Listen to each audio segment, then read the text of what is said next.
রাধে রাধে, শুভ সকাল বন্ধুরা। তোমরা সবাই কেমন আছো? আশা করি খুব ভালো আছো। আমিও খুব ভালো আছি। মুর্শিদাবাদের ছোট্ট একটি গ্রাম থেকে আমি মেনকা। তো সকালবেলায় উঠে গেছি। তো উঠে গিয়ে এই যে আমি গেটের মুখে জল দিয়ে চলে এসেছি। তো জল দিয়ে আসার পর তারপরে এই যে গোবর নিয়ে মাড়লি দিয়ে দিচ্ছি। তো সব জায়গাতেই একটা একটা করে মাড়লি মানে দিয়ে দিচ্ছি। আর এদিকে দেখো এই যে বর তো সকালবেলায় উঠে হাত মুখ ধুয়ে মানে বীজ দিতে যাবে।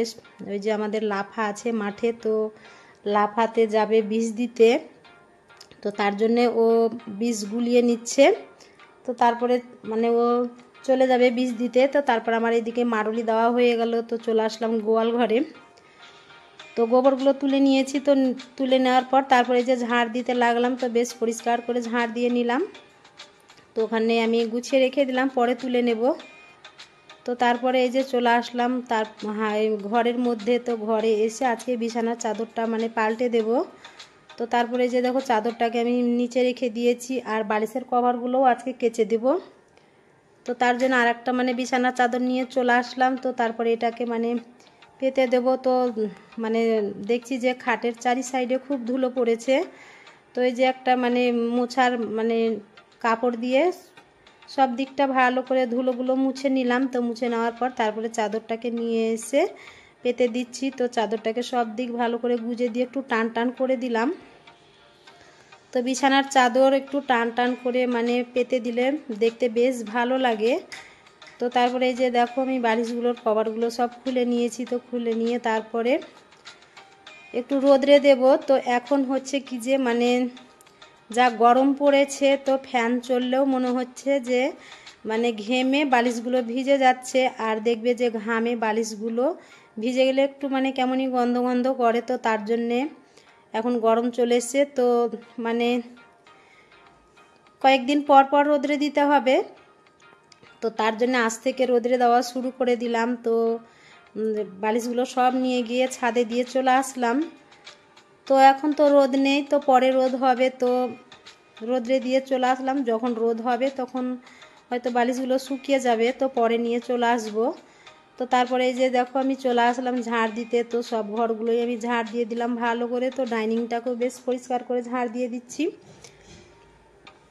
তো ঝাড় দেওয়ার পর তারপরে আমি ঘরটাকেও মুছে নিয়েছি পুরো ঘর। তো তারপরে এই যে দেখো আমার ঝাড় দেওয়া হয়ে গেল। তো নোংরাগুলো ফেলে দিলাম, ফেলে দিয়ে তারপরে যে বারণটাকে এনে রেখে দেব।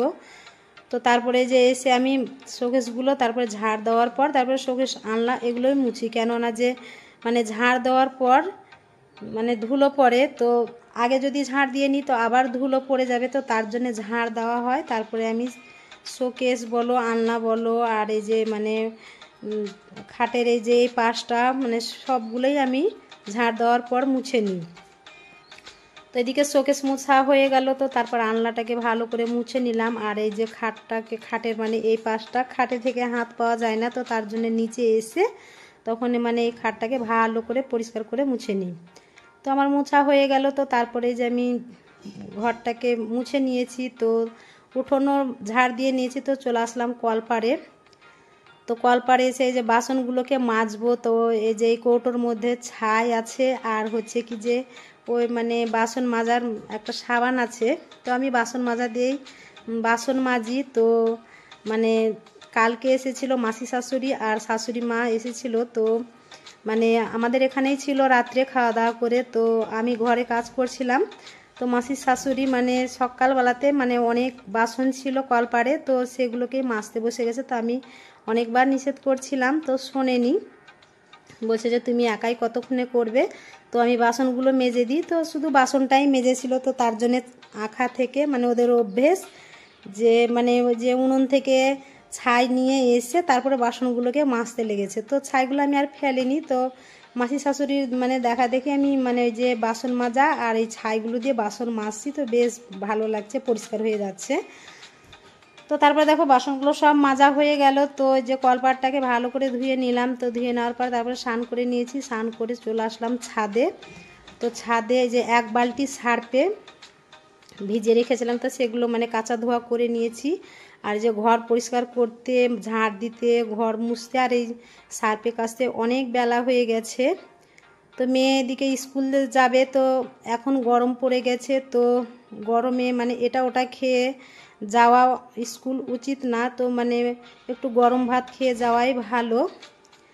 তো মেয়ে ভাত খেতে চায় না, তো ওকে বুঝিয়ে বলেছি যে এখন গরমকাল, এর আগে মানে ডাল পুরি হয়তো চা মুড়ি এসব খেয়ে চলে যেত, তো ভাত খেতে মানে পছন্দ করে না মেয়ে, খুব দুষ্টুমি করে। তো আমি ওকে বলেছি যে ভাত খেয়ে যাবি, এখন মানুষের গরমকালে অসুখ বিসুখটা বেশি মানে হচ্ছে, তো তার জন্য একটু বুঝিয়ে বলার পর তা বলছে যে তাহলে আমাকে ভাত করে দেবে। তো তারপরে যে মানে চলে এসেছি নিচে, তো আসার পর তারপরে আমি এদিকে মানে ভাত বসিয়ে দিয়েছি। তো আজকে হচ্ছে কি যে সিমেন্টের উনুনে মানে রান্না বসায়নি, যে মানে বেলা হয়ে গেছে, এদিকে কাঁচা ধোয়া করতে ঘর পরিষ্কার করতে অনেকটা সময় লেগে গেছে, তার জন্য আমি মানে একটা উনুনেই ভাত বসিয়ে দিয়েছি। তো এদিকে আমার ভাত হচ্ছে, আর এই যে একটু আগুন পেয়েছি, কাঠের আগুন, তো মানে তুলে নিয়ে চলে আসলাম। আর মানে কাঠের আগুন মানে উনুনে মানে পেলে বেশ ভালো লাগে ধূপ দিতে, মানে যদিও মন না থাকে তাও মানে তবুও মানে দিতে ইচ্ছে করে। তো মানে একটু আগুন নিয়ে এসে চারিদিকে ভালো করে ধূপের ধুনো দিয়ে দিলাম। তো তারপরে যে পুজো করে চলে আসলাম এই যে মানে চাল দিতে। তো ভাতটা বসিয়ে দিয়ে আমি পুজো করছিলাম, তো পুজোর জোগাড় মোগাড় নিতে মানে আমার এদিকে মানে জলটা ফুটে গেছে, তো জল ফুটিয়ে তারপরে ভাতে চালটা দিই, কেননা যে জলে খুব আয়রন, তো তার জন্যে মানে জলটা ফুটিয়ে নিই। তো জলটা ফুটিয়ে নিলে ভাতটা সাদা হয়। তো তারপরে যে মেয়ের জন্য আলু সেদ্ধ করেছি, আর হচ্ছে কি যে মানে ডাল দিয়েছিলাম ভাতে কৌটোতে করে, তো ডাল সেদ্ধ করেছি। তো মেয়ে আলু সেদ্ধ ডাল সেদ্ধ ভাত খেয়ে চলে গেছে, তো চা খাওয়ার হয়নি, পুজো করে চলে আসলাম এই যে উনুন শালে। তো ভাত রান্না করে তারপরে হচ্ছে কি যে মেয়েকে দিয়ে দিয়েছি। তো তারপরে মেয়ে মানে দেখা দেখি ছেলে বলছে যে মা আমাকেও দিয়ে দাও। তো আমার ছেলে মানে সেদ্ধ ভাত খেতে খুব পছন্দ করে, তো ও খেলো, খাওয়ার পর তারপরে বরমশাই চলে আসলো মাঠে থেকে। তো ওকে আমি বললাম যে তুমি ভাত খাবে, তো ও বললো যে হ্যাঁ দিয়ে দাও। তো আজকে আমরা সবাই সেদ্ধ ভাত খেয়ে নিয়েছি, আলু সেদ্ধ ডাল সেদ্ধ। তো তারপরে খাওয়ার পর তারপরে আবার আমি রান্না করতে গিয়েছিলাম। তো রান্নায় হচ্ছে যে আজকে করলাম যে হচ্ছে যে আলু আর হচ্ছে এঁচোড় তরকারি করেছি, আর হচ্ছে মানে এক কৌটো ডাল ছিল, তো ওই ডালটাকে মানে হাফ আমরা মানে সেদ্ধ খেয়েছি, আর হাফ ছিল সেটা ডাল করেছি। তো তারপর রান্না হয়ে গেছে। তো রান্না করার পর তারপরে হচ্ছে কি যে সব মানে মাজা ধোয়া করে নিয়েছি, উনুন মুছে নিয়েছি। তো তারপরে চলে আসলাম ঘরে। তো ঘরে এসে তারপরে যে জিনিসগুলো যেগুলো ছিল সেগুলো তুলে নিয়ে চলে এসেছি। তো আসার পর সব এই যে ভাঁজ করে নিচ্ছি, আর এলোমেলো হয়ে থাকলে মানে একদম ভালো লাগে না, বেশি গোছানোই পছন্দ করি, তো তার জন্যে ভালো করে সব ভাঁজ করে নিলাম। তো তারপরে ভাঁজ করে নিয়ে তারপরে যে যেখানে থাকে সেখানে রেখে দিলাম। তো তারপরে বিকেল হয়ে গেছে। তো বিকেল হওয়ার পর এই যে চলে আসলাম উঠোন ঝাড় দিতে। তো উঠোন ঝাড়টা মানে দিয়ে দেব। তো ছাগলগুলো ঘরের ভেতরে ছিল, তো ওদেরকে বের করে নিয়েছি। তো বের করার পর তারপরে উঠোনটাকে ঝাড় দিয়ে তারপরে খেতে দেব। তো বন্ধুরা তোমরা যে যেখান থেকে আমার ভিডিওটা দেখছো অবশ্যই লাইক কমেন্ট শেয়ার করো, আর আমার চ্যানেলটাকে সাবস্ক্রাইব করে দিও। তো আমার ভিডিওটা এই পর্যন্তই, আর বড় করছি না। তো ভিডিওটা কোনো অংশে যদি ভালো লেগে থাকে তো অবশ্যই আমার ভিডিওটাকে সাবস্ক্রাইব করে দিও। সবাই খুব ভালো থেকো, সুস্থ থেকো। আর হচ্ছে কি যে ভিডিওর মাধ্যমে যদি আমি কোনো কিছু ভুল ত্রুটি করে থাকি তাহলে আমাকে একটু কমেন্টের মাধ্যমে জানিও।